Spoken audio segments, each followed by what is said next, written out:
എല്ലാ കൂട്ടുകാർക്കും knowledge and ക്രിയേറ്റിവിറ്റിയുടെ പുതിയൊരു വീഡിയോയിലേക്ക് സ്വാഗതം. ഇന്ന് നമ്മൾ LGSും അതുപോലെ 10th ലെവൽ പ്രിലിംസും എല്ലാം ഫോക്കസ് ചെയ്തിട്ടുള്ള മോഡൽ ക്വസ്റ്റ്യൻസ് നോക്കുകയാണ്. ഇതൊരു ലെങ്തി വീഡിയോ ആണ്, ഒരുപാട് ക്വസ്റ്റ്യൻസ് ഉൾപ്പെടുത്തി. മാത്രമല്ല ഈ ക്വസ്റ്റ്യൻസിനകത്ത് സ്റ്റേറ്റ്മെൻറ്റ് ടൈപ്പിൽ വന്നതും അതുപോലെ തന്നെ അല്ലാതെ വന്നതും, ഈ സ്റ്റേറ്റ്മെൻറ്റ് ടൈപ്പിൽ വന്നത് തന്നെ ഞാൻ സ്പ്ലിറ്റ് ചെയ്ത് പല ക്വസ്റ്റ്യൻസ് ആക്കി ഇട്ടിട്ടുണ്ട്. പ്രീവിയസ് ഇയർ ക്വസ്റ്റ്യൻസ് ഉണ്ട്. അങ്ങനെ പല ക്വസ്റ്റ്യൻസുകൾ ഉൾപ്പെടുത്തിയിട്ടുള്ള ഒരു മോഡൽ ക്വസ്റ്റ്യൻ പേപ്പർ കണക്കെയുള്ളൊരു റിവിഷനാണ് ഇന്നത്തെ നമ്മുടെ വീഡിയോ. അപ്പം വീഡിയോ ഫുള്ളായിട്ട് കാണുക. എനിക്ക് ഉറപ്പാണ് നിങ്ങൾക്ക് ഇതും കൊണ്ട് വളരെ യൂസ്ഫുള്ളായിരിക്കും. അതുപോലെ തന്നെ വീഡിയോ കണ്ടു കഴിഞ്ഞ് നിങ്ങൾക്കിതിൽ എത്ര ശരി ഉത്തരം കിട്ടി, എത്ര മാർക്ക് കിട്ടിയെന്നുള്ളതോടൊന്ന് കമൻറ്റ് ചെയ്യണേ.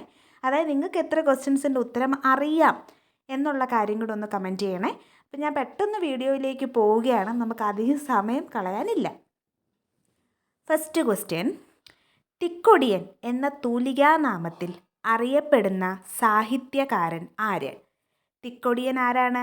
പി കുഞ്ഞനന്ദൻ നായരെയാണ് തിക്കൊടിയൻ എന്ന തൂലികാനാമത്തിൽ അറിയപ്പെടുന്നത്. അപ്പോൾ എല്ലാവരും പഠിച്ചല്ലോ, അത് അറിയാത്തവരൊക്കെ പഠിച്ചിരിക്കണം. തിക്കൊടിയൻ പി കുഞ്ഞനന്ദൻ നായർ. അടുത്തത്, വേലുത്തമ്പി ദളവ മ്യൂസിയം സ്ഥിതി ചെയ്യുന്നത് എവിടെയാണ്? മണ്ണടിയിലാണ്. പത്തനംതിട്ട ജില്ലയിലാണ് മണ്ണടി. അപ്പോൾ വേലുത്തമ്പി ദളവ മ്യൂസിയം മണ്ണടിയിലാണ്. അവിടെ ഒരു ക്ഷേത്രവും കൂടെ ഉണ്ട്. അടുത്തത്, രാജസ്ഥാനിലെ കശ്മീർ എന്നറിയപ്പെടുന്നത്. അപ്പം രാജസ്ഥാനിലെ കശ്മീർ എന്നറിയപ്പെടുന്ന സ്ഥലം ഏതാണ്? രാജസ്ഥാനിലെ സ്ഥലം ഏതാണ്? ഉദയപൂരിനെയാണ് രാജസ്ഥാനിലെ കശ്മീർ എന്ന് അറിയപ്പെടുന്നത്. അടുത്ത ചോദ്യം, ആദ്യത്തെ കൃത്രിമ പ്ലാസ്റ്റിക്കിൻ്റെ തന്നെ കൃത്രിമമായി ആദ്യം നിർമ്മാണം ചെയ്ത പ്ലാസ്റ്റിക് ഏതാണ്? ആദ്യത്തെ കൃത്രിമ പ്ലാസ്റ്റിക് ഏതാണ്? ബേക്കലൈറ്റ് ആണ് ആദ്യത്തെ കൃത്രിമ പ്ലാസ്റ്റിക് എന്ന് അറിയപ്പെടുന്നത്. അടുത്ത ഒരു സെക്ഷൻ എന്ന് പറഞ്ഞാൽ ചേരുംപടി ചേർക്കുക എന്നും പറഞ്ഞിട്ടാണ് നമ്മുടെ ക്വസ്റ്റ്യൻ പേപ്പറിൽ വന്നത്. ഇതൊരു പ്രീവിയസ് ക്വസ്റ്റ്യൻ ആണ്. അപ്പം ഇത് വരുന്ന മോഡൽ എങ്ങനെയാണെന്ന് ഞാൻ പറഞ്ഞുതരാം. നമുക്ക് കുറേ ഓപ്ഷൻസ് ഇപ്പുറത്തെ സൈഡിൽ, അതായത് 1ാം പഞ്ചവത്സര പദ്ധതി ആരംഭിച്ചു, ആസൂത്രണ കമ്മീഷൻ രൂപീകരിച്ചു, ഇങ്ങനെ വന്നിട്ട് അപ്പുറത്ത് കുറേ ഓപ്ഷൻസ് കൊടുക്കും. അപ്പം നമ്മൾ എന്നിട്ട് ഓപ്ഷൻസിലെ ABCDയിൽ ആദ്യത്തെ A1 B2 അല്ലെ B3 C3 ഇങ്ങനെ വരും. അപ്പം നിങ്ങൾ കറക്റ്റായിട്ട് ആദ്യത്തെ വായിച്ചിട്ട് ഇപ്പുറത്ത് വരുന്ന ഡേറ്റ് ഏതാണോ അത് കറക്റ്റായിട്ട് ഓപ്ഷൻസ് നോക്കി നമ്മൾ അടയാളപ്പെടുത്തുകയാണ് ചെയ്യുന്നത്. വളരെ ശ്രദ്ധാപൂർവം ചെയ്യേണ്ട ഒരു സെക്ഷനാണിത്. ചിലപ്പം ഒരേ Aക്ക് 1, 4 Aക്ക് 1 ആയിരിക്കും ഓപ്ഷൻ തരുന്നത്. അപ്പം നമ്മൾ ചിലപ്പം തിരിച്ച് കുത്താനൊക്കെയുള്ള ചാൻസസ് ഉണ്ട്, ബബിൾ ചെയ്യാനുള്ള ചാൻസസ് ഉണ്ട്, അങ്ങനെ തെറ്റാനുള്ള ചാൻസ് ഉണ്ട്. അതുകൊണ്ട് വളരെ ശ്രദ്ധിച്ച് വേണം ഇത് ചെയ്യാൻ വേണ്ടിയിട്ട്. അപ്പം നമുക്കിത് നോക്കാം. അപ്പം ഞാനിവിടെ കൊടുത്തേക്കുന്ന കറക്റ്റായിട്ടുള്ള ഉത്തരവാണ് കൊടുത്തിരിക്കുന്നത്, ചേരുംപടി ചേർക്കായുടെ. അപ്പം ഓപ്ഷൻസായിട്ട് അന്ന് തന്നിരുന്നതായിരുന്നു 1951 ഏപ്രിൽ 1, 2005 ഓഗസ്റ്റ് 23 എല്ലാം പലതായിട്ട് ഷഫിൾ ചെയ്ത് തന്നേക്കുമായിരുന്നു. ഞാനത് കറക്റ്റായിട്ട് അറേഞ്ച് ചെയ്തിട്ടാണ് ഈ ഒരു വീഡിയോയിൽ വെച്ചേക്കുന്നത്. അപ്പം ഫസ്റ്റ് വൺ, 1ാം പഞ്ചവത്സര പദ്ധതി ആരംഭിച്ചു. എന്നാണ് 1ാം പഞ്ചവത്സര പദ്ധതി ആരംഭിച്ചത്? 1951 ഏപ്രിൽ 1 1ാം പഞ്ചവത്സര പദ്ധതി ആരംഭിച്ചത്. അപ്പം 1951 ഏപ്രിൽ 1 മറക്കരുത്. അടുത്ത ചോദ്യം, ആസൂത്രണ കമ്മീഷൻ ആരംഭിച്ചു. എന്നാണ് ആസൂത്രണ കമ്മീഷൻ അഥവാ പ്ലാനിംഗ് കമ്മീഷൻ ആരംഭിച്ചത്? 1950 മാർച്ച് 15. അപ്പം ഇങ്ങനെ ഓർത്തു വെക്കുക, 1ാം പഞ്ചവത്സര പദ്ധതിക്ക് മുന്നേ, ഒരു വർഷം മുന്നേ ആണ് എന്താരംഭിച്ചത്? ആസൂത്രണ കമ്മീഷൻ ആരംഭിച്ചത് 1950 മാർച്ച് 15 അത് ആരംഭിച്ചത്. അടുത്തത്, GST ബില്ല് നിലവിൽ വന്നു. GST ബില്ല് എന്നാണ് നിലവിൽ വന്നത്? ഇതിലെ ഏറ്റവും അടുത്ത വർഷങ്ങളിൽ വന്ന ഒന്നാണ് GST bill. 2017 July 1 GST bill നിലവിൽ വരുന്നത്. എന്നാണ്? 2017 ജൂലൈ 1 നിലവിൽ വന്നതാണ് GST ബില്ല്. അടുത്തത്, ദേശീയ ഗ്രാമീണ തൊഴിലുറപ്പ് നിയമം നിലവിൽ വന്നു. ദേശീയ ഗ്രാമീണ തൊഴിലുറപ്പ് നിയമം നിലവിൽ വന്നത് 2005 ഓഗസ്റ്റ് 23. അവിടെ പറഞ്ഞപ്പോൾ ചെറിയൊരു മിസ്റ്റേക്ക് വന്നു, സോറി. ദേശീയ ഗ്രാമീണ തൊഴിലുറപ്പ് നിയമം നിലവിൽ വന്നത് 2005 ഓഗസ്റ്റ് 23. മറക്കരുത്. 4 പ്രധാനപ്പെട്ട കാര്യങ്ങളാണ് തന്നിരിക്കുന്നത്. നാലും ഇങ്ങനെ ചോദിക്കാം എന്നല്ല, വേറെ രീതിയിലും ചോദിക്കാം. എങ്ങനെയാണ് ആസൂത്രണ കമ്മീഷൻ നിലവിൽ വന്നത് എപ്പോൾ, എന്നിട്ട് കുറേ ഓപ്ഷൻ തരും. ഏതേ ഓപ്ഷനെ കുത്താവൂ? 1950 മാർച്ച് 15 എന്ന ഓപ്ഷനെ നിങ്ങൾ ടിക്ക് ചെയ്യാവേ. അടുത്തത് ദേശീയ ഗ്രാമീണ തൊഴിലുറപ്പ് നിയമം നിലവിൽ വന്നത് എന്നാണ്? 2005 ഓഗസ്റ്റ് 23. ഏറ്റവും അവസാനം വന്നത് GST ആണ് ഈ കൂട്ടത്തിൽ. അടുത്ത ചോദ്യം, ഉത്തര കേരളത്തിലെ ഏക ശുദ്ധജല തടാകം. ഉത്തര കേരളത്തിലെ, ശ്രദ്ധിച്ചോണം ചോദ്യം, ഉത്തര കേരളത്തിലെ ഏക ശുദ്ധജല തടാകം ഏതാണ്? പൂക്കോടാണ്. പൂക്കോട് വയനാടാണ്. ഉത്തര കേരളത്തിലെ ഏക ശുദ്ധജല തടാകം സ്ഥിതി ചെയ്യുന്നത് എവിടെയാണ്? പൂക്കോടാണ്, അത് വയനാടാണ്. അടുത്ത ചോദ്യം, ഏത് ഗെയിംസിലെ മികച്ച പ്രകടനത്തിന് കായിക താരങ്ങൾക്ക് നൽകുന്നതാണ് ഡേവിഡ് ഡിക്സൺ അവാർഡ്? ഏത് ഗെയിംസിലെ ബെസ്റ്റ് പ്ലെയറിന് കൊടുക്കുന്നതാണ് ഡേവിഡ് ഡിക്സൺ അവാർഡ്? ഇതൊരു വെറൈറ്റി ക്വസ്റ്റ്യൻ ആണ് അല്ലേ. കോമൺവെൽത്ത് ഗെയിംസിലാണ് എന്ത് അവാർഡുള്ളത്? ഡേവിഡ് ഡിക്സൺ അവാർഡുള്ളത്. Commonwealth games, David Dixon award. അടുത്ത ചോദ്യം, മാപ്പിള കലാപങ്ങളെക്കുറിച്ച് അന്വേഷിക്കാൻ നിയമിച്ച കമ്മീഷൻ ഏത്? മാപ്പിള കലാപങ്ങളെക്കുറിച്ച് അന്വേഷിക്കാൻ നിയമിച്ച കമ്മീഷനാണ് ലോഗൻ കമ്മീഷൻ. Logan commission. അടുത്തത്, നിവർത്തന പ്രക്ഷോഭം ആരംഭിച്ച വർഷം. ഓർക്കണം, 1932 നിവർത്തന പ്രക്ഷോഭം ആരംഭിച്ചത്. ഇതിൽ ആദ്യം തന്നിരിക്കുന്ന ചോദ്യം കുറച്ച് കൺഫ്യൂഷനായിട്ട് നിങ്ങൾക്ക് തോന്നും. പുനലൂർ പേപ്പർ മില്ല് സ്ഥാപിതമായത് എന്ന് മാത്രമേ ഞാൻ കൊടുത്തിട്ടുള്ളൂ. ശരിക്കും ക്വസ്റ്റ്യൻ ഇതായിരുന്നു, പുനലൂർ പേപ്പർ മില്ല് സ്ഥാപിതമായ ജില്ല ഏതാണെന്നാണ് കേട്ടോ. കൊല്ലം ജില്ലയിലാണ് പുനലൂർ പേപ്പർ മില്ല് സ്ഥാപിതമായത്. ഇത് എളുപ്പമാണ്, എങ്ങനെ നമുക്ക് ഓർത്തിരിക്കാൻ. ഇതൊക്കെ ബിഗിനേഴ്സിന് പറയുന്ന കുറച്ച് ടിപ്സാണ്. ഇതൊക്കെ കറക്റ്റായിട്ട് അറിയാവുന്നവർ കേൾക്കുക, പക്ഷേ ഇത് ഓർക്കുക. തുടക്കക്കാർക്ക് ഇതൊക്കെ എളുപ്പമായിരിക്കും ഇങ്ങനെയൊക്കെ ഓർത്തിരിക്കുന്നത്. പുനലൂർ എന്ന് പറയുന്നത് കൊല്ലം ജില്ലയിലാണ്. അപ്പോൾ പുനലൂർ പേപ്പർ മില്ല് എവിടെയായിരിക്കും? കൊല്ലം ജില്ലയിലായിരിക്കും. അടുത്ത ചോദ്യം, ഏത് പഞ്ചവത്സര പദ്ധതി കാലത്താണ് ഖാദി ഗ്രാമ വ്യവസായ കമ്മീഷൻ സ്ഥാപിതമായത്? ഏത് പഞ്ചവത്സര പദ്ധതി കാലത്താണ് ഖാദി ഗ്രാമ വ്യവസായ കമ്മീഷൻ സ്ഥാപിതമായത്? 2ാം പഞ്ചവത്സര പദ്ധതിയിലാണ് ഖാദി ഗ്രാമ വ്യവസായ കമ്മീഷൻ സ്ഥാപിതമായത്. ഓർത്തോണേ, 2ാം പഞ്ചവത്സര പദ്ധതി. 1ാം പഞ്ചവത്സര പദ്ധതി എന്തിനായിരുന്നു? കൃഷിക്കായിരുന്നു കൂടുതൽ പ്രാതിനിധ്യം കൊടുത്തത്. അടുത്ത ചോദ്യം, ലോക വ്യാപാര സംഘടന സ്ഥാപിതമായത് ഏത് വർഷമാണ്? ലോക വ്യാപാര സംഘടന സ്ഥാപിതമായത് ഏത് വർഷമാണ്? 1995. 1995 വേൾഡ് ട്രേഡ് ഓർഗനൈസേഷൻ സ്ഥാപിതമായത്, മറക്കരുത്. ഇന്ത്യയിൽ ഹരിത വിപ്ലവത്തിൻ്റെ പിതാവ് എന്നറിയപ്പെടുന്നത് ആരെയാണ്? ഇന്ത്യയിൽ ഗ്രീൻ റവല്യൂഷൻ അഥവാ ഹരിത വിപ്ലവത്തിൻ്റെ പിതാവ് എന്നറിയപ്പെടുന്നത് ഡോക്ടർ MS സ്വാമിനാഥനെയാണ്. Doctor MS Swaminathan. അടുത്ത ചോദ്യം, സിക്കിമിനെയും ടിബറ്റിനെയും തമ്മിൽ ബന്ധിപ്പിക്കുന്ന ചുരം ഏതാണ്? നാഥുല ചുരമാണ് സിക്കിമിനെയും ടിബറ്റിനെയും തമ്മിൽ ബന്ധിപ്പിക്കുന്ന ചുരം. അത് ഓർത്ത് വെച്ചോണേ. ഒത്തിരി ചുരങ്ങളുടെ പേരുണ്ട്. അപ്പം എന്ത് സംഭവിക്കുന്നു ചോദിച്ചാൽ, നമുക്കെല്ലാം, എനിക്ക് വരുന്ന പ്രശ്നമാണ് ഇതൊക്കെ. എല്ലാ ചുരങ്ങളുടെയും പേരറിയാം, പക്ഷേ ഏതിനെ ബന്ധിപ്പിക്കുന്നതാണെന്നുള്ള എപ്പോഴും നമുക്ക് തെറ്റും. എന്ത് ചെയ്താൽ മതി എന്നറിയാം. ഇതൊക്കെ നിങ്ങൾ പഠിക്കുന്നിടത്തോട്ട് ചെറിയൊരു പേപ്പറിലൊക്കെ ഇങ്ങനെ കുറിച്ച് വെച്ചാൽ മതി. ഒരു ചെറിയ ഇങ്ങനെ അതൊന്ന് ബ്ലാക്ക് പെന്നിലൊക്കെ ഒന്ന് നന്നായിട്ട് മാർക്ക് ചെയ്തൊക്കെ കൊടുത്താൽ നിങ്ങൾക്കത് പെട്ടെന്ന് കാണുമ്പോൾ ഓർമ്മ വരും. പക്ഷേ ഇപ്പം അങ്ങനെ ശ്രദ്ധിക്കുന്നതിലും നല്ല ഞാനൊരു ടിപ്പ് പറഞ്ഞുതരാം. മൊബൈലിൽ ഇടയ്ക്കിടയ്ക്ക് ഈ ഒരു ചെറിയ സംഭവം നോട്ടായിട്ടൊക്കെ എഴുതി, നോട്ട്സൊക്കെ ഉണ്ടല്ലോ, അതിനകത്തൊക്കെ എഴുതി ഇട്ടാൽ അത് നോക്കിയാലും മതി. കാരണം എല്ലാവരുടെ കയ്യിലും മൊബൈലാണല്ലോ എപ്പോഴും കൂടുതലായിട്ട് നേരെ ഇരിക്കുന്നത്. അപ്പം ഇത് മെനക്കെടുന്നവർക്ക് വേണ്ടിയാണ്, പഠിക്കാൻ ഒത്തിരി ആഗ്രഹമുള്ളവർക്ക് വേണ്ടിയിട്ടുള്ള ടിപ്പാണ്. അങ്ങനെ നോട്ട്സ് ഇടുമ്പോൾ ഇടയ്ക്കിടയ്ക്ക് എടുത്ത് നോക്കുമ്പോൾ ഇതൊക്കെ അറിയാൻ പറ്റും. അടുത്തത്, ഇന്ത്യയിൽ മുഗൾ ഭരണത്തിന് അടിത്തറയിട്ട യുദ്ധം. ഇന്ത്യയിൽ മുഗൾ ഭരണത്തിന് അടിത്തറയിട്ടത് എല്ലാവർക്കും അറിയാം, 1ാം പാനിപ്പട്ട് യുദ്ധമാണ്. 1ാം പാനിപ്പട്ട് യുദ്ധം തുടങ്ങിയ വർഷം ഏതാണ്? 1526 1ാം പാനിപ്പട്ട് യുദ്ധം അഥവാ പാനിപ്പട്ട് യുദ്ധം തുടങ്ങിയത്. അപ്പം ആ ഒരു യുദ്ധമാണ് ഇവിടെ മുഗൾ ഭരണത്തിന് അടിത്തറ പാകിയത്.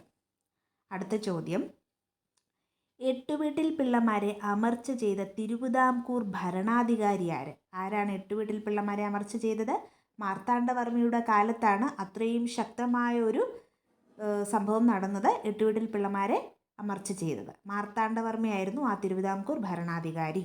അടുത്ത ചോദ്യം, ഏറ്റവും കുറഞ്ഞ പ്രായത്തിൽ തിരുവിതാംകൂറിൻ്റെ അധികാരത്തിലേറിയ ഭരണാധികാരി ആരാണ്? അവിട്ടം തിരുനാൾ ബാലരാമവർമ്മയാണ് ഏറ്റവും കുറഞ്ഞ പ്രായത്തിൽ തിരുവിതാംകൂറിൻ്റെ ഭരണാധികാരിയായി മാറിയത്. അപ്പം തിരുവിതാംകൂറിൻ്റെ ഭരണാധികാരികൾ എന്നൊക്കെ ഉള്ള ഒരു സെക്ഷൻ തന്നെ ഉണ്ട്. അതൊക്കെ വളരെ പഠിച്ചു വെച്ചോണം, കാരണം അതിൽ നിന്നൊക്കെ ഒരു ക്വസ്റ്റനെങ്കിലും നിങ്ങൾക്ക് പ്രതീക്ഷിക്കാം. ഏറ്റവും ഇമ്പോർട്ടൻ്റ് ആയിട്ടെന്ന് പറയുമ്പം ഇപ്പം ഇതൊക്കെ സ്റ്റേറ്റ്മെൻറ്റ് വരുമ്പം പണ്ട് ഒരു ക്വസ്റ്റ്യൻ പഠിച്ചാൽ 2 ക്വസ്റ്റ്യൻ പഠിച്ചാൽ ചിലപ്പം 1 മാർക്ക് കിട്ടും. പക്ഷേ ഇപ്പോഴത്തെ പ്രശ്നം എന്താണെന്നറിയോ? എല്ലാം പഠിച്ചാലേ 1 മാർക്ക് കിട്ടും. കാരണം ഇതെല്ലാം ഒന്നിച്ചൊരു സ്റ്റേറ്റ്മെൻറ്റിലാണ് നമുക്ക് തരുന്നത്. നിങ്ങൾക്കറിയായിരിക്കുമല്ലോ, ഇപ്പോൾ എഴുതി തുടങ്ങിയവർക്ക് വേണ്ടിയല്ല, അല്ലാത്തവർക്കും അറിയാം. എഴുതി തുടങ്ങുന്നവർക്ക് വേണ്ടിയിട്ടുള്ള ഒരു ടിപ്പാണ് എല്ലാം കൃത്യമായി പഠിച്ചു വെക്കുക. അടുത്തതൊരു സ്റ്റേറ്റ്മെൻറ്റ് ടൈപ്പ് ക്വസ്റ്റ്യൻ ആണ്. താഴെ തന്നിരിക്കുന്ന പ്രസ്താവനയിൽ ശരിയായത് കണ്ടെത്തുക. അപ്പം 3 സ്റ്റേറ്റ്മെൻ്റ് ഉണ്ട്. ഇതിൽ ഏതെങ്കിലുമൊക്കെ തെറ്റായിരിക്കും. അപ്പോൾ ഏതൊക്കെയാണത് എന്ന് കണ്ടുപിടിക്കുക. എന്നിട്ട് ഓപ്ഷൻ അതനുസരിച്ച് തന്നിരിക്കുന്നത് ടിക്ക് ചെയ്യുക. ഫസ്റ്റ് വൺ, മാഡം ഭിക്കാജി കാമ അന്താരാഷ്ട്ര വേദിയിൽ ഇന്ത്യയുടെ ത്രിവർണ്ണ പതാക ആദ്യമായി ഉയർത്തി. ശരിയല്ലേ? ആരാണ് അന്താരാഷ്ട്ര വേദിയിൽ ആദ്യമായി നമ്മുടെ ത്രിവർണ്ണ പതാക ഉയർത്തിയത്? മാഡം ഭിക്കാജി കാമയാണ്. അതിപ്പോൾ കറക്റ്റാണ്. അപ്പോഴേ ഉറപ്പിച്ചോ? കറക്റ്റാണ്. അടുത്തത്, അക്കാമ ചെറിയാൻ ബോംബെയിൽ ശാരദാ സദൻ സ്ഥാപിച്ചു. തെറ്റല്ലേ? ആരാണ് ശാരദാ സദൻ സ്ഥാപിച്ചത്? അതറിയാവുന്നവർക്ക് പെട്ടെന്ന് മനസ്സിലാവും. ആരാണ്? പണ്ഡിത രമാഭായിയാണ് ബോംബെയിൽ ശാരദാ സദൻ എന്ന സ്ഥാപനം സ്ഥാപിച്ചത്, അല്ലെങ്കിൽ ശാരദാ സദൻ എന്ന ഓർഗനൈസേഷൻ സ്ഥാപിച്ചത്. അപ്പം അക്കാമ ചെറിയാൻ അല്ലല്ലോ. അപ്പം ബി തെറ്റല്ലേ? അതെ. അടുത്തത്, അരുണ ആസിഫ് അലി ക്വിറ്റ് ഇന്ത്യ സമരത്തിലെ സജീവ പ്രവർത്തകയായിരുന്നു. ശരിയാണ്. അരുണ ആസിഫ് അലി ക്വിറ്റ് ഇന്ത്യ സമരത്തിലെ സജീവ പ്രവർത്തകയായ ഒരു വ്യക്തിയായിരുന്നു. അപ്പം സിയും ശരിയാണ്. അപ്പോൾ ഇവിടെ ബി മാത്രമേ ഉള്ളൂ തെറ്റ്. അപ്പം എയും സിയും ശരിയാണ്. ആ ഒരു ഓപ്ഷൻ നിങ്ങളവിടെ ടിക്ക് ചെയ്യുക. അടുത്ത ചോദ്യം, ചന്ദ്രനിൽ നിന്നും പ്രകാശം ഭൂമിയിലെത്താൻ വേണ്ട സമയം എത്രയാണ്?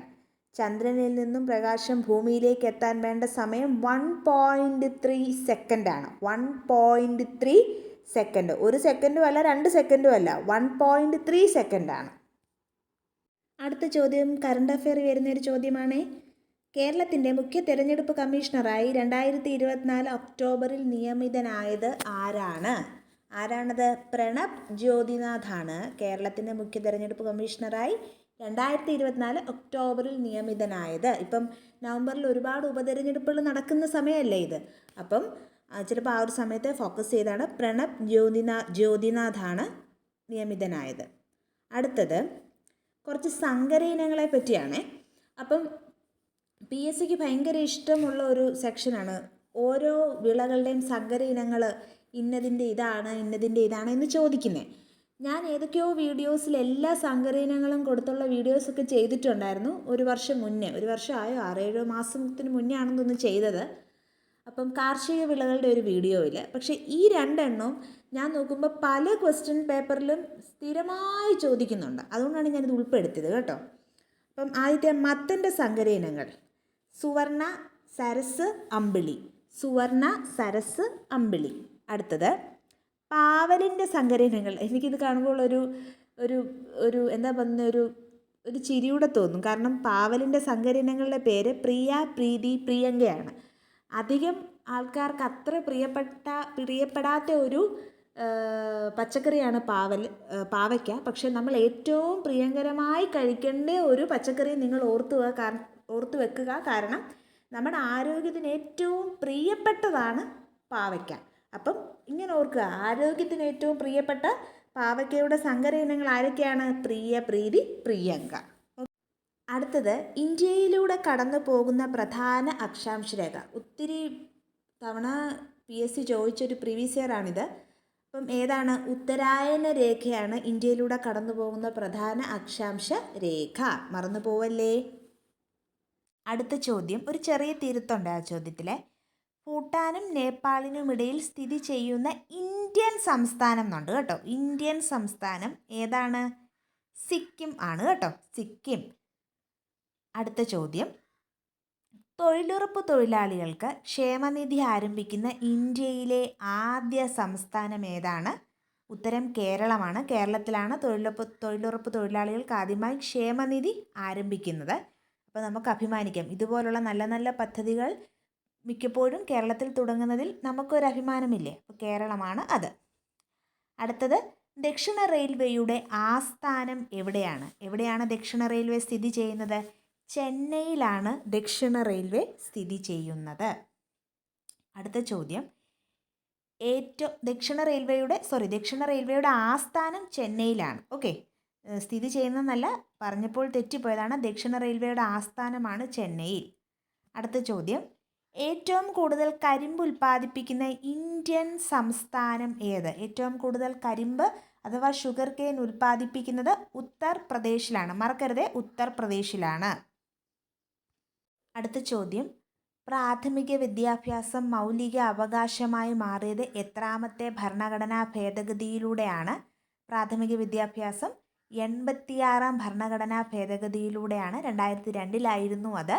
വളരെ ഇമ്പോർട്ടൻ്റ് ആണിത്. കാരണം ഏറ്റവും മർമ്മപ്രധാനമായ ഒരു ഭേദഗതിയായിരുന്നു ഇത്, 86-ാം ഭേദഗതി. ആ ഒരു ഭേദഗതിയിൽ കൂടെയാണ് നമ്മുടെ പ്രാഥമിക വിദ്യാഭ്യാസം ഓരോ ഇന്ത്യൻ പൗരൻ്റെയും മൗലിക അവകാശമായി മാറിയത്. അടുത്ത ചോദ്യം, കോട്ടണോപോളിസ് എന്ന് വിശേഷിപ്പിക്കപ്പെടുന്ന നഗരം, ഇന്ത്യൻ നഗരം ഏതാണത്? മുംബൈയാണ് കോട്ടണോപോളിസ് എന്ന് വിശേഷിപ്പിക്കപ്പെടുന്ന ഇന്ത്യൻ നഗരം. അടുത്ത ചോദ്യം, കേരളത്തിൽ കടൽ തീരമുള്ള ജില്ലകളുടെ എണ്ണം എത്രയാണ്? എത്ര ജില്ലകളിലുണ്ട്? 9 ജില്ലകളിലുണ്ട്, ബാക്കി 5 ജില്ലകളിൽ ഇല്ല. അപ്പം ഇല്ലാത്ത ജില്ലകളൊന്ന് പഠിച്ചു വെച്ചേക്കണേ. അത് 5 എണ്ണമല്ലേ ഉള്ളൂ. ഏതൊക്കെയാണത്? ഇടുക്കി, വയനാട്, പാലക്കാട്, കോട്ടയം, പത്തനംതിട്ട. 5 എണ്ണം പഠിച്ചു വെച്ചേക്കണേ. അടുത്ത ചോദ്യം, സ്വത്തവകാശം നിയമാവകാശമാക്കി മാറ്റിയ ഭരണഘടനാ ഭേദഗതി ഏതാണ്? 44-ാം ഭേദഗതി പ്രകാരമാണ് സ്വത്തവകാശം നിയമാവകാശമാക്കി മാറ്റിയത്. 44-ാം ഭേദഗതി. അത് എന്നാണ് 44-ാം ഭേദഗതി നടന്നത്? 1978-ലാണ് 44-ാം ഭേദഗതി നടന്നത്. അപ്പം ഇപ്പോൾ നിലവിൽ, നേരത്തെ മൗലികാവകാശമാണെങ്കിൽ ഇപ്പോൾ നിലവിൽ എന്തായി മാറിയത്? അതൊരു നിയമാവകാശം അഥവാ ഭരണഘടനാ അവകാശമായി മാറി. സ്വത്തവകാശം മറക്കരുതേ. ഇപ്പം സ്വത്തവകാശം നിയമാവകാശം അഥവാ ഭരണഘടനാ അവകാശമാണ്. അടുത്ത ചോദ്യം, ഇന്ത്യയിലെ ഏറ്റവും ഉയരത്തിൽ സ്ഥിതി ചെയ്യുന്ന എയർപോർട്ടായ ലേ ഏത് നദിക്കരയിലാണ്? അപ്പോൾ ഇവിടെ 2 ചോദ്യമുണ്ട്. ഇന്ത്യയിലെ ഏറ്റവും ഉയരത്തിൽ സ്ഥിതി ചെയ്യുന്ന എയർപോർട്ട് ഏതാണ് എന്നൊരു ചോദ്യമുണ്ട്. അപ്പോൾ ലേ ആണ്, അത് പഠിച്ചു.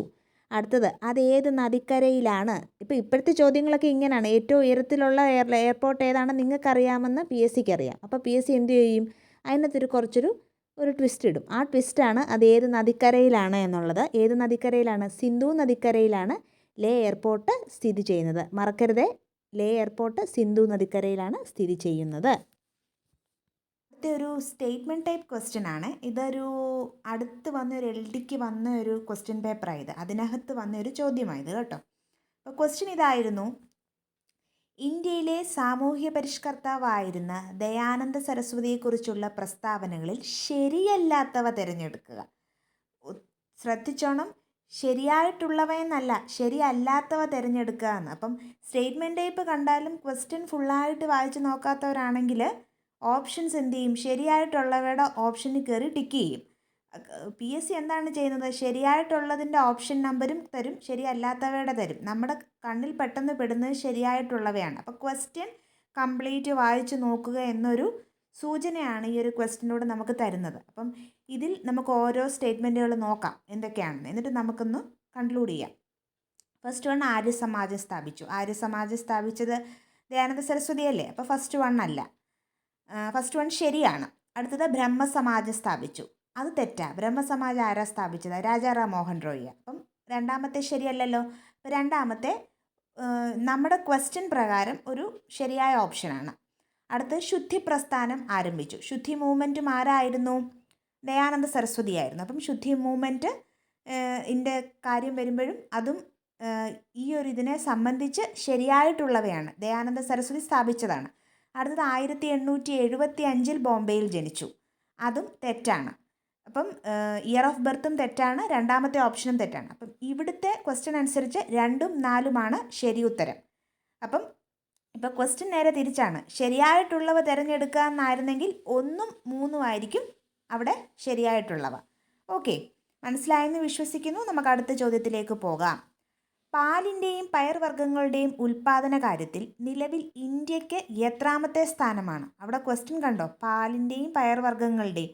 രണ്ട് രീതിയിൽ ചോദ്യം വരാം. പാലിൻ്റെ ഉൽപ്പാദന കാര്യത്തിൽ നിലവിൽ ഇന്ത്യക്ക് എത്രാമത്തെ സ്ഥാനമാണെന്ന് വേണമെങ്കിലും ചോദിക്കാം. നേരെ മറിച്ച് പയർവർഗ്ഗങ്ങളുടെ കേസിലും ഇൻഡിവിജ്വലായിട്ട് ഈ ക്വസ്റ്റ്യൻ ചോദിക്കാം കേട്ടോ. അപ്പോൾ ഇത് ഒന്നിച്ച് ചോദിച്ചിരിക്കുന്നു. അപ്പം ഏതാണ് ഇന്ത്യക്ക് എത്രാമത്തെ സ്ഥാനമാണ്? നമുക്ക് ഫസ്റ്റ് റാങ്കാണ്, 1ാം സ്ഥാനമാണ് ആ കാര്യത്തിലുള്ളത്. അടുത്ത ചോദ്യം, കേരളത്തിൽ കൂടുതലായി ആവർത്തിച്ചു വരുന്ന കാർഷിക സമ്പ്രദായം ഏതാണ്? നമ്മുടെ കേരളത്തിൽ ഒരു പ്രത്യേക കാർഷിക സമ്പ്രദായമാണ് ഉള്ളത്. അപ്പം കൂടുതലായി ആവർത്തിച്ചു വരുന്ന ഒരെണ്ണം എന്നല്ല, ഏറ്റവും കൂടുതലായിട്ട് നമ്മൾ പ്രാക്ടീസ് ചെയ്യുന്നത് ഏതൊരു കാർഷിക സമ്പ്രദായമാണെന്നാണ് ഉള്ളത്. ഏതാണ്? തീവ്ര ഉപജീവന കൃഷി, അതായത് ഇൻറ്റൻസീവ് സബ്സിസ്റ്റൻസ് അഗ്രികൾച്ചർ എന്ന് നമ്മൾ പറയും. തീവ്ര ഉപജീവന കൃഷി. ഇതൊക്കെ ഒരു ന്യൂ ടൈപ്പ് ഓഫ് ക്വസ്റ്റ്യൻസ് ആണ്. അപ്പം സാധാരണ കാർഷിക ഇതിൽ നിന്ന് വരുന്ന ചോദ്യങ്ങൾ എങ്ങനത്തെയൊക്കെയാണ് പണ്ട് വരുന്നത്? സങ്കരയിനങ്ങളും അല്ലേ ഏത് മണ്ണാണ് എന്നൊക്കെയാണ്. പക്ഷേ ക്വസ്റ്റ്യൻ്റെ പാറ്റേൺ മാറുന്നു എന്നുള്ളതിൻ്റെ ഒരു സൂചനയാണ് ഇതും. അടുത്ത ചോദ്യം, കളമശ്ശേരിയിലെ ഫാക്ട് സ്ഥാപിതമായത് ഏത് ജില്ലയിലാണ്? അപ്പം കളമശ്ശേരി എന്നാണ്, അത് എറണാകുളമായിരിക്കും. കളമശ്ശേരി എറണാകുളത്താണ്. കളമശ്ശേരി എവിടെയാണെന്ന് അറിയാത്തവർക്ക് ഇതൊരു പ്രയാസമാണ്. കളമശ്ശേരിയിലെ ഫാക്ട് സ്ഥാപിതമായത് എറണാകുളം ജില്ലയിലാണ്. അപ്പം നമ്മൾ ഈ ക്രോപ്പ് ചെയ്യുമ്പോൾ വരുന്ന ഒരു ചെറിയ മിസ്റ്റേക്കാണ് ഈ ആദ്യത്തെ അക്ഷരമൊക്കെ ചിലപ്പോൾ കുറച്ചൊന്ന് റിമൂവ് ആയിപ്പോവും. നിങ്ങളത് ക്ഷമിക്കണം, സോറി. ഇത്രയും ചോദ്യങ്ങൾ എഴുതി തയ്യാറാക്കുക എന്ന് പറഞ്ഞാൽ ഒരു നിസ്സാരപ്പെട്ട കാര്യമല്ല. അപ്പോൾ ആ സമയത്തൊക്കെ വരുന്ന ചെറിയ ചെറിയ മിസ്റ്റേക്കുകളാണ്, ക്ഷമ ചോദിക്കണം അതിന് വേണ്ടിയിട്ട്. അടുത്ത ചോദ്യം, വെബ് പേജിലെ കീവേഡുകളെ കണ്ടുപിടിക്കാൻ സെർച്ച് എഞ്ചിൻ വെബ്സൈറ്റുകൾ ഉപയോഗിക്കുന്ന പ്രോഗ്രാം ഏതാണ്? വെബ് പേജിലെ കീവേഡുകളെ കണ്ടുപിടിക്കാൻ പലതരം സെർച്ച് എഞ്ചിൻ വെബ്സൈറ്റുകൾ ഉപയോഗിക്കുന്ന പ്രോഗ്രാം ഏതാണ്? സ്പൈഡർ. അടുത്ത ചോദ്യം, ഐക്യകേരളം തമ്പുരാൻ എന്നറിയപ്പെടുന്നത് ആരെയാണ്? നമ്മുടെ മഹാരാജ കേരളവർമ്മയാണ് ഐക്യകേരളം തമ്പുരാൻ എന്ന് അറിയപ്പെടുന്നത്. പഴയ PSC ക്വസ്റ്റ്യൻ പേപ്പറും ഇപ്പോഴത്തെ PSC ക്വസ്റ്റ്യൻ പേപ്പറും വെച്ച് നോക്കുമ്പോൾ സ്റ്റേറ്റ്മെൻറ്റ് ടൈപ്പ് ഉണ്ട്, അത് പുതിയൊരു രീതിയാണ്, അത് ഓക്കെ. പക്ഷേ എനിക്ക് തോന്നിയ വേറൊരു മാറ്റം എന്ന് പറഞ്ഞാൽ ക്വസ്റ്റ്യൻസ് കുറച്ച് ലെങ്തി ആണെന്ന് എനിക്ക് തോന്നാറുണ്ട്. എനിക്ക് മാത്രമാണോ അത് തോന്നുന്നതെന്ന് അറിയത്തില്ല. ക്വസ്റ്റ്യൻ കുറച്ച് ലെങ്തി ആയിട്ടാണ് തരുന്നത്. അതും ഒരു പുതിയ മാറ്റമാണ്. നന്നായിട്ട് ക്വസ്റ്റ്യൻ വായിക്കാൻ വേണ്ടിയിട്ടാണ് അങ്ങനത്തെ ലെങ്തി ക്വസ്റ്റ്യൻസ് തരുന്നതെന്നാണ് എൻ്റെ വിശ്വാസം. അപ്പം നമുക്ക് അടുത്ത ചോദ്യത്തിലേക്ക് പോകാം. യൂണിയൻ ഗവൺമെൻറ്റിൻ്റെയും സംസ്ഥാന ഗവൺമെൻറ്റിൻ്റെയും അധികാരങ്ങളെ വിഭജിക്കുന്ന ലിസ്റ്റുകൾ ഇന്ത്യൻ ഭരണഘടനയുടെ എത്രാമത്തെ പട്ടികയിലാണ്? ചോദ്യം, യൂണിയൻ ഗവൺമെൻറ്റിൻ്റെയും സംസ്ഥാന ഗവൺമെൻറ്റിൻ്റെയും അധികാരങ്ങളെ വിഭജിക്കുന്ന ലിസ്റ്റുകൾ, നമ്മൾ പറയത്തില്ല union list, state list, concurrent list, അതാണ് ഈ പറഞ്ഞേക്കുന്നത് കേട്ടോ. അത് എത്രാമത്തെ പട്ടികയിലാണ് നമ്മുടെ ഭരണഘടനയിൽ? എത്രാമത്തെ പട്ടികയിലാണ്? 7ാമത്തെ പട്ടികയിലാണ്. അടുത്ത ചോദ്യം, ഇന്ത്യയിലെ ആദ്യത്തെ വനിതാ ആനപ്പാപ്പാൻ, അതൊരു കറണ്ട് അഫെയർ ആയിട്ടും എടുക്കാം, പാർവതി ബറുവയാണ് ഇന്ത്യയിലെ ആദ്യത്തെ വനിതാ ആനപ്പാപ്പാൻ. അടുത്ത ചോദ്യം, അടുത്തതും കറണ്ട് അഫെയറാണ് കേട്ടോ. 2024 നടന്ന ലോക്സഭാ തെരഞ്ഞെടുപ്പിൽ വിജയിച്ചതിനെ തുടർന്ന് മന്ത്രിസ്ഥാനം രാജിവെച്ച കേരളത്തിലെ ഏക മന്ത്രി. അതുകൊണ്ടാണല്ലോ ഇപ്പം ഉപതെരഞ്ഞെടുപ്പ് ആ ഒരു സ്ഥലത്ത് നടക്കുന്നുണ്ട്, ചേലക്കരയിൽ. 2024 നടന്ന ലോക്സഭാ തെരഞ്ഞെടുപ്പിൽ വിജയിച്ചതിനെ തുടർന്ന് മന്ത്രിസ്ഥാനം രാജിവെച്ച കേരളത്തിലെ ഏക മന്ത്രി കെ രാധാകൃഷ്ണനാണ്. അപ്പം അദ്ദേഹം തിരഞ്ഞെടുക്കപ്പെട്ടത് ചേലക്കരയിൽ നിന്നാണ്. ഇപ്പോൾ അവിടെ എന്തുണ്ട്? ഉപതെരഞ്ഞെടുപ്പുണ്ട്. അടുത്ത ചോദ്യം, പുതുതായി കണ്ടുപിടിച്ച കാർബണിൻ്റെ രൂപാന്തരത്വം ഏതാണ്? പുതുതായി കണ്ടുപിടിച്ച കാർബണിൻ്റെ പുതിയൊരു ഫോമാണ്, ന്യൂ ഫോം ഓഫ് കാർബൺ ആണ് കാർബൺ നാനോ ബഡ്സ്. അടുത്ത ചോദ്യം, കേരളത്തിലെ ആദ്യത്തെ റെയിൽപാത നിർമ്മിച്ച വർഷം? ഏത് വർഷമാണ് കേരളത്തിൽ ആദ്യമായി റെയിൽപാത നിർമ്മിച്ചതെന്നാണ് ഉത്തരം. 1861. അടുത്ത ചോദ്യം, ദേശീയ ചിഹ്നത്തിൽ രേഖപ്പെടുത്തിയിരിക്കുന്ന വാക്യം? നമ്മുടെ ദേശീയ ചിഹ്നത്തിൽ എന്താണ് രേഖപ്പെടുത്തിയിരിക്കുന്നത്? സത്യമേവ ജയതേ.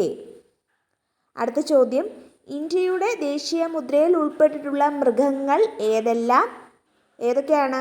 ആന, കാള, സിംഹം, കുതിര. ആന, കാള, സിംഹം, കുതിര എന്നിവയാണ് നമ്മുടെ ദേശീയ മുദ്രയിൽ ഉൾപ്പെട്ടിട്ടുള്ള മൃഗങ്ങൾ. അടുത്ത ചോദ്യം, ഏതു നദിയിലാണ് കുറുവ ദ്വീപ് സ്ഥിതി ചെയ്യുന്നത്? ഏതു നദിയിലാണ്? കബനി നദിയിലാണ് കുറുവ ദ്വീപ് സ്ഥിതി ചെയ്യുന്നത്. കബനി നദിയിലാണ് കുറുവ ദ്വീപ് സ്ഥിതി ചെയ്യുന്നത്. സ്ഥലം വയനാടാണ്. അടുത്ത ചോദ്യം, പ്രാർത്ഥനാ സമാജം അഥവാ പ്രെയർ സൊസൈറ്റി എന്നും അത് അറിയപ്പെടുന്നുണ്ട്. എന്നാണ് സ്ഥാപിച്ചതെന്നാണ്. അത് ആരാണ് സ്ഥാപിച്ചതെന്നാണ്. രണ്ടാണെങ്കിലും അതിനുള്ള ഉത്തരം അവിടെ ഉണ്ട്. സ്ഥാപിച്ചത് ആത്മാറാം പാണ്ഡുരാങ്ങും. എന്നാണ് സ്ഥാപിച്ചത്? 1867 പ്രാർത്ഥനാ സമാജം സ്ഥാപിക്കുന്നത്. അടുത്ത ചോദ്യം, ചൗരി ചൗര സംഭവം നടന്നത് എന്നാണെന്നാണ്. ചൗരി ചൗര സംഭവം നടന്നത് 1922 ഫെബ്രുവരി 5 ചൗരി ചൗര സംഭവം നടക്കുന്നത്. 1922 ഫെബ്രുവരി 5. അടുത്ത ചോദ്യം, മഴത്തുള്ളികളുടെ ഗോളാകൃതിക്ക് കാരണമായ ബലം എന്താണ്? പ്രതല ബലം കാരണമാണ് മഴത്തുള്ളികൾക്ക് ഗോളാകൃതിക്ക് കാരണമാകുന്നത്. പ്രതല ബലം ഒരു ഫിസിക്സ് റിലേറ്റഡ് ചോദ്യമാണ്. അത് പ്രീവിയസ് ഇയർ. അടുത്ത ചോദ്യം, കേരളത്തിൻ്റെ തനതായ നൃത്ത കലാരൂപം ഏതാണ്? ഏതാണ് കേരളത്തിൻ്റെ തനതായ നൃത്ത കലാരൂപം? മോഹിനിയാട്ടമാണ് അത്. അടുത്ത ചോദ്യം, തന്നിരിക്കുന്ന സംസ്ഥാനങ്ങളിൽ ഉത്തരപർവ്വത മേഖലയുടെ ഭാഗമല്ലാത്ത സംസ്ഥാനങ്ങൾ. ചോദ്യം ശ്രദ്ധിക്കുക. തന്നിരിക്കുന്ന സംസ്ഥാനങ്ങളിൽ ഉത്തരപർവ്വത മേഖലയുടെ ഭാഗമല്ലാത്ത സംസ്ഥാനങ്ങൾ ഏതൊക്കെയാണെന്നാണ്. ഒരു തരം സ്റ്റേറ്റ്മെൻറ്റ് ടൈപ്പാണ്. ഇതൊക്കെയാണ് ഓപ്ഷൻസ്: ത്രിപുര, ഉത്തരാഖണ്ഡ്, ഗുജറാത്ത്, സിക്കിം, മധ്യപ്രദേശ്. ഇതിൽ ഗുജറാത്തും മധ്യപ്രദേശുമാണ് ഉത്തരപർവ്വത മേഖലയുടെ ഭാഗമല്ലാതെ വരുന്ന സംസ്ഥാനങ്ങളും. ഗുജറാത്തും മധ്യപ്രദേശും. ഉത്തരപർവ്വത മേഖലയുടെ ഭാഗമായിട്ടുള്ള സംസ്ഥാനങ്ങൾ ത്രിപുര, ഉത്തരാഖണ്ഡ്, സിക്കിം എന്നീ 3 ത്രിപുര, ഉത്തരാഖണ്ഡ്, സിക്കിം. മറക്കരുത്. അടുത്ത ചോദ്യം, കേരള സാമൂഹ്യ സുരക്ഷാ മിഷൻ നിലവിൽ വന്നത് എന്ന്? 2008 കേരള സാമൂഹ്യ സുരക്ഷാ മിഷൻ നിലവിൽ വരുന്നത്. അടുത്ത ചോദ്യം, യുനെസ്കോയുടെ സാഹിത്യ നഗര പട്ടികയിൽ ഇടം നേടിയ ഇന്ത്യയിലെ ആദ്യ നഗരം ഏതാണ്? യുനെസ്കോയുടെ സാഹിത്യ നഗര പട്ടികയിൽ വന്നത് കോഴിക്കോടാണ്. കോഴിക്കോടാണ് യുനെസ്കോയുടെ സാഹിത്യ നഗര പട്ടികയിൽ വന്ന ഇന്ത്യൻ നഗരം. അടുത്ത ചോദ്യം, ദേശീയ പ്രസ്ഥാനത്തിൻ്റെ നഴ്സറി എന്ന് വിശേഷിപ്പിക്കപ്പെട്ടിരുന്നത് ഏതു സ്ഥലത്തെയാണ്? അങ്ങനെ വിശേഷിപ്പിക്കപ്പെട്ടത് ബംഗാളിനെയാണ്. ബംഗാൾ. അടുത്തത് ഒരു സ്റ്റേറ്റ്മെൻറ്റ് ടൈപ്പ് ക്വസ്റ്റ്യൻ ആണ്. ക്വസ്റ്റ്യൻ ഇതാണ്: ശരിയല്ലാത്ത ജോഡി കണ്ടെത്തുക. അതിൽ തന്നിരിക്കുന്നത് ലോഹങ്ങളും അയിരുകളുമാണ് നമുക്ക് തന്നിരിക്കുന്നത്. ഒരു കെമിസ്ട്രി റിലേറ്റഡ് ക്വസ്റ്റ്യൻ ആണത്. ലോഹങ്ങളും അയിരുകളുമാണ് തന്നിരിക്കുന്നത്. ഇതിൽ നമുക്ക് തന്നിരിക്കുന്ന ലോഹത്തിൻ്റെ കറക്റ്റായിട്ടുള്ള അയിരല്ല അപ്പുറത്തെങ്കിൽ അത് ഏതാണ് ആ ഒരു ജോഡി എന്ന് കണ്ടെത്തണം. അപ്പോൾ ഇവിടെ തന്നിരിക്കുന്ന ഒന്ന് ഞാൻ പറയാം. ആദ്യത്തേത് അലൂമിനിയമാണ്. അലൂമിനിയത്തിൻ്റെ ഓറ് തന്നെയാണ് അല്ലെങ്കിൽ അയിരാണ് ബോക്സൈറ്റ്. അത് കറക്റ്റാണ്. അടുത്തത് സിങ്ക്, ഗലീന തന്നിട്ടുണ്ട്. പക്ഷേ സിങ്കിൻ്റെ ആണോ ഗലീന? അല്ല, ലെഡിൻ്റെ ആണ് ഗലീന. അപ്പോൾ അത് തെറ്റാണ്. അപ്പോൾ ഫസ്റ്റ് വൺ നമുക്ക് കിട്ടി. അടുത്തത് ഇരുമ്പ്, ഹേമറ്റൈറ്റ്. അത് കറക്റ്റാണ്. അയണിൻ്റെ ആണ് ഹേമറ്റൈറ്റ്. അടുത്ത കോപ്പർ, കുപ്രൈറ്റ്. അതും കറക്റ്റാണ്. കോപ്പറിൻ്റെ ആണ് കുപ്രൈറ്റ്. അപ്പോൾ ഇതിൽ നിന്ന് ഏതാണ് തെറ്റ്? ആ സെക്കൻഡ് വണ്ണാണ് സിങ്ക്, ഗലീന. 2 മാത്രമേ ഉള്ളൂ ഇതിൽ തെറ്റ്. സിങ്ക്, ഗലീന തെറ്റാണ്. ലെഡിൻ്റെ ആണ് ഗലീന. അടുത്ത ചോദ്യം, നീതി ആയോഗിൻ്റെ ഇപ്പോഴത്തെ വൈസ് ചെയർമാൻ? ഉത്തരം സുമൻ ബെറി ആണ്. കറണ്ട് അഫെയർ ആണത്, പഠിച്ചു വെക്കുക. സുമൻ ബെറി. അടുത്തത്, ലോകത്തിലെ ഏറ്റവും വലിയ എഴുതപ്പെട്ട ഭരണഘടനയുള്ള രാജ്യം ഏതാണ്? ഇന്ത്യയാണ് ലോകത്തിലെ ഏറ്റവും വലിയ എഴുതപ്പെട്ട ഭരണഘടന. ഓക്കെ, എഴുതപ്പെട്ട ഭരണഘടന എന്നുള്ളത് പ്രത്യേകം എടുത്തു പറയുകയാണ്. അത് ഇന്ത്യയാണ്.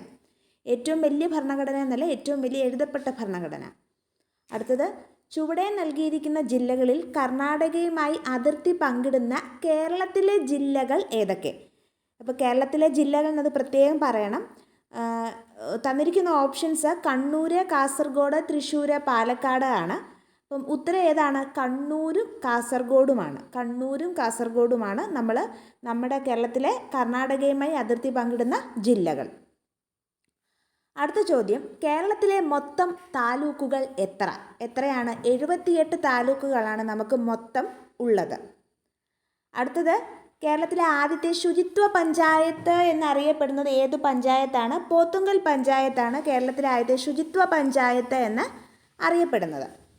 അടുത്ത ചോദ്യം, കേരള സിംഹം എന്ന കൃതിയുടെ കർത്താവ് ആര്? കേരള സിംഹം എന്ന കൃതിയുടെ കർത്താവ് സർദാർ KM പണിക്കരാണ് കേരള സിംഹം എന്ന കൃതി എഴുതിയത്. അടുത്ത ചോദ്യം, അന്താരാഷ്ട്ര തൊഴിലാളി ദിനം 2024 പ്രമേയം, അതും കറണ്ട് അഫെയർ ആണ്. എല്ലാവർക്കും സാമൂഹ്യ നീതിയും മാന്യമായ ജോലിയും. അതാണ് ഈ വർഷത്തെ 2024 തൊഴിലാളി ദിന പ്രമേയം. എല്ലാവർക്കും സാമൂഹ്യ നീതിയും മാന്യമായ ജോലിയും. അടുത്ത ചോദ്യം, എവിടെ നിന്നുള്ള ബ്രിട്ടീഷ് സൈന്യമാണ് ആറ്റിങ്ങൽ കലാപം അടിച്ചമർത്തിയത്? തലശ്ശേരിയിൽ നിന്നുള്ള ബ്രിട്ടീഷ് സൈന്യമായിരുന്നു അന്ന് ആറ്റിങ്ങൽ കലാപം അടിച്ചമർത്താൻ കാരണമായത്. അടുത്ത ചോദ്യം, ഏത് ഗവർണർ ജനറലിൻ്റെ കാലത്താണ് റവന്യൂ ബോർഡ് രൂപീകരിച്ചത്? ഭയങ്കര ഇമ്പോർട്ടൻ്റ് ആണ്. ഏത് ജനറലിൻ്റെ കാലത്തായിരുന്നു? വാറൻ ഹേസ്റ്റിങ്സിൻ്റെ കാലത്തായിരുന്നു റവന്യൂ ബോർഡ് എന്ന ഇത് രൂപീകരിച്ചത്. നമ്മുടെ ചാനലിലെ ഏറ്റവും ലെങ്തി ആയിട്ടുള്ള വീഡിയോ ആണിത്. ഞാൻ കുറച്ച് നാളായിട്ട് ഇങ്ങനൊരു വീഡിയോ ചെയ്യണം എന്ന് വെച്ചിരിക്കുകയാണ്. പക്ഷേ ക്വസ്റ്റ്യൻസ് എല്ലാം അറേഞ്ച് ചെയ്യുമ്പം ഏറ്റവും മോസ്റ്റ് ഇമ്പോർട്ടൻ്റ് ആയിട്ടുള്ളതും സ്റ്റേറ്റ്മെൻറ്റ് എടുത്തൊക്കെ ചെയ്യണ്ടേ. അപ്പോഴാണ് കുറച്ച് കാലതാമസം വന്നത്. ഇനി ഇതുപോലത്തെ വീഡിയോസ് ചെയ്യുന്നതായിരിക്കും. ഇന്നത്തെ വീഡിയോ എല്ലാവർക്കും ഇഷ്ടമായി മനസ്സിലായെന്നൊക്കെ വിശ്വസിക്കുന്നു. Thank you.